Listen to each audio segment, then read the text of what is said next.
Good afternoon. आज हम chromosomal theory of inheritance के बारे में पढ़ेंगे। क्रोमोसोमल थ्योरी ऑफ इनहेरिटेंस में सबसे पहले हम जो भी मेंडल के कंक्लूजन थे जीन्स के बारे में और उनका बिहेवियर कैसा है क्रोमोसोम्स में माइटोसिस और मियोसिस के टाइम पे, उसका जितना भी काम था मेंडल का, वो सारा जो उसका काम था उसको रिकॉग्नाइजेशन नहीं मिली। क्यों नहीं मिली? एक तो उसने नॉन ब्लेंडिंग इनहेरिटेंस जो था वो नहीं दे पाया उसका कॉन्सेप्ट, और दूसरा जो था वो उसने उसमें एक तो नॉन ब्लेंडिंग इनहेरिटेंस और दूसरा मैथमेटिकल कैलकुलेशंस जो उसने यूज़ किए थे, रेशियोज जो उसने यूज़ किए थे, ठीक है ना। तो फिर उसके काम को कब इम्पोर्टेंस दी गई? जब 1902 में सर्टन एंड बोवेरी ने कोरिलेट किए मेंडल के कंक्लूजन्स को, ठीक है।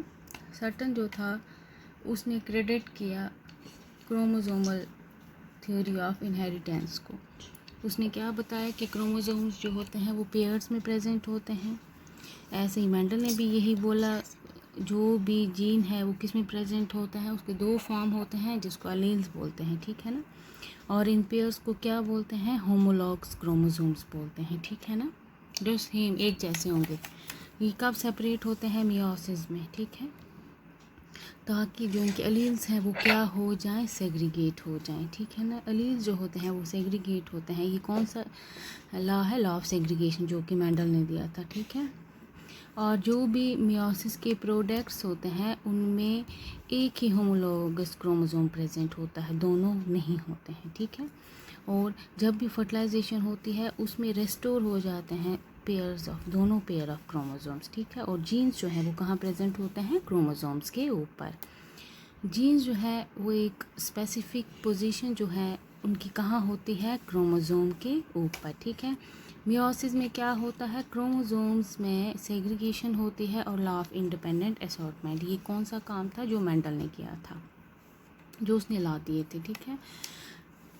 अच्छा, जो क्रोमोसोमल थ्योरी ऑफ इनहेरिटेंस है ये कुछ फंडामेंटल प्रिंसिपल पे बेस्ड है।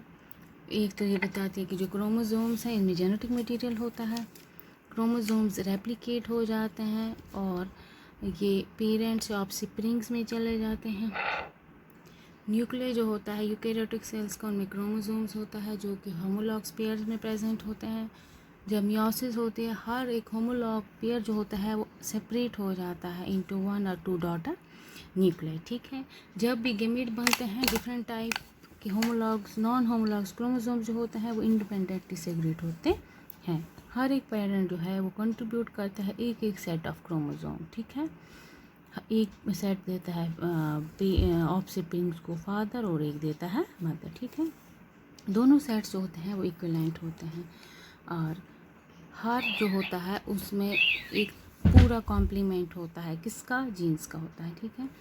मेंडेलियन की जो इनहेरिटेंस थी उसका फिजिकल बेसिस जो है किसमें? क्रोमोसोम्स में कैसा है? माइटोसिस और मियोसिस जो है इनको पहले 1800s में डिस्क्राइब किया गया था। क्रोमोसोमल थ्योरी ऑफ इनहेरिटेंस जो है उसने ये भी बताया था कि जो मेंडल के जीन्स हैं, जीन्स जो होते हैं वो एक स्पेसिफिक लोकस पे होते हैं, क्रोमोसोम्स पे। क्रोमोसोम्स में सेग्रीगेशन और इंडिपेंडेंट असॉर्टमेंट होती है। इनका क्रोमोसोम्स का जो बिहेवियर है मियोसिस में वो किस पे बेस्ड था? मेंडल ऑफ सेग्रीगेशन और इंडिपेंडेंट असॉर्टमेंट पे, ठीक है। आप देखें ये law of independent assortment explain करती है क्रोमोसोमल थ्योरी ऑफ इनहेरिटेंस, जिसमें इन्होंने एक येलो सीड लिए थे और ग्रीन सीड लिए थे। दूसरा कंट्रास्टिंग इसमें मतलब इन्होंने कौन सा मोनो डाई हाइब्रिड क्रॉस लिया था, ठीक है। दूसरा जो है ब्लू वाला ये क्या है? ये राउंड और रिंकल सीड है, ठीक है। एक इन्होंने लिया था कौन सा? एक इन्होंने लिया था येलो वाला और ग्रीन, और दूसरा दो पेयर लिए थे, ठीक है। जब भी क्रोमोसोम्स रेप्लिकेट करते हैं वो जो भी गिमीट्स हैं वो रिसीव करते हैं हर एक पेयर, एक जो होता है मदर का होता है और एक फादर का होता है, ठीक है। आप देखो यहाँ पे ये जो येलो सीड्स हैं ये ग्रीन सीड्स हैं, ऐसे ही दूसरा पेयर जो है ये राउंड है और ये रिंकल्ड है। यहाँ पे भी सेम है, ठीक है ना। तो फिर जब इनमें मियोसिस होती है तो ये क्या हो जाते हैं, अलग अलग हो जाते हैं, ठीक है। येलो और इसमें भी राउंड आता है, और ये जो है ये फिर क्रॉस करेगा, इसमें स्मॉल जो ग्रीन सीड हैं वो किसके साथ आएंगे, वो रिंकल सीड के साथ आएंगे, ठीक है। ऐसे ही दूसरा जो पेयर है इनमें भी क्रोमोसोम्स रेप्लिकेट करते हैं, वो भी येलो और रिंकल सीड आएंगे, और वहाँ पे उसमें भी क्या आएंगे, ग्रीन एंड राउंड, ठीक है। इसमें येलो, पहले में येलो और राउंड, दूसरे में जब भी मियोसिस होगी तो इसमें क्या आएंगे, इसमें ग्रीन आएंगे और रिंकल्ड आएंगे, ठीक है ना। ऐसे ही यहाँ पे भी येलो और रिंकल्ड आएंगे, यहाँ पे आएंगे ग्रीन और राउंड आएंगे, ठीक है। फिर जो इनके गेमीट्स बनते हैं, देखिए यहाँ से एक पेयर और यहाँ से एक पेयर, ठीक है। ये ऐसे ही ये इसके साथ फ्यूज़ करेगा, ये फिर इसके साथ करेगा, ठीक है ना। ये 1/4 रहेंगे, मीन्स येलो और राउंड जो है वो 1/4 रेशियो रहेगा। ऐसे ही ग्रीन और रिंकल जो है वो भी 1/4 रहेंगे। ऐसे ही जो येलो और रिंकल्ड है वो भी 1/4 है, और जो ग्रीन है और राउंड है वो भी 1/4 है, ठीक है। ये क्या है, लॉ ऑफ इंडिपेंडेंट असॉर्टमेंट, जो किस में आता है, क्रोमोसोमल थ्योरी ऑफ इनहेरिटेंस में आता है।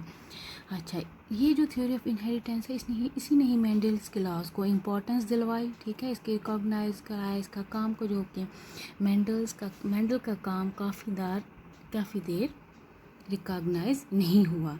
कुछ ऑब्जर्वेशन इसकी थ्योरी की क्या थे कि जब भी सेल डिवीजन होती है, मियोसिस होते हैं, जो होमोलॉग्स पेयर होते हैं वो माइग्रेट हो जाते हैं और इंडिपेंडेंट होते हैं अदर क्रोमोसोम पेयर्स को, ठीक है। यहाँ पे रैंडम डिस्ट्रीब्यूशन होती है क्रोमोसोम्स की, कहाँ पे, गेमीट्स में। हर एक पेरेंट जो है वो क्या बनाता है, गेमीट्स बनाता है, जिसमें half of their chromosomal complement present होता है।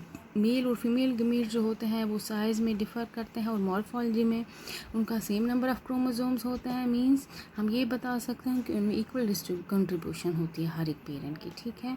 और जो गेमेटिक क्रोमोसोम्स होते हैं वो कंबाइन करते हैं कब, जब फर्टिलाइजेशन में, और क्या बनाते हैं, ऑफस्प्रिंग्स, जिनमें सेम नंबर ऑफ़ क्रोमोसोम्स होते हैं जैसे कि उनके पेरेंट्स के होते हैं, ठीक है। अभी आप ये याद रखेंगे। Thank you.